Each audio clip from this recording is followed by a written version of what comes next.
A manufacturing plant produces widgets at a rate of 50 grams per minute. How many kilograms of widgets are produced in an 8-hour shift?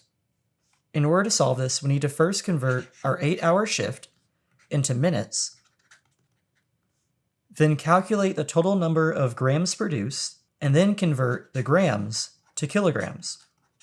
We know that 1 hour is equivalent to 60 minutes.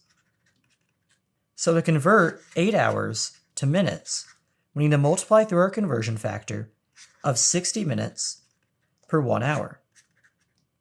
Here, the hours cancel and leave us with minutes, and we multiply through to get 480 minutes. If our widget produces at a rate of 50 grams per minute, and we are producing for a full 8-hour shift, then to get the number of grams produced in our 8-hour shift, we multiply 480 minutes times 50 grams a minute. This cancels out the minutes and leaves us with how many grams are produced during the shift. This multiplies out to be 24,000 grams. Finally, to convert grams to kilograms, we know that 1 kilogram is equal to 1,000 grams.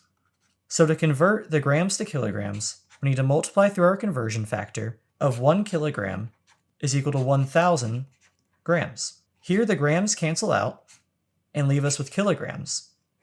In solving this, we get that in an 8-hour shift, there were 24 kilograms of widgets produced.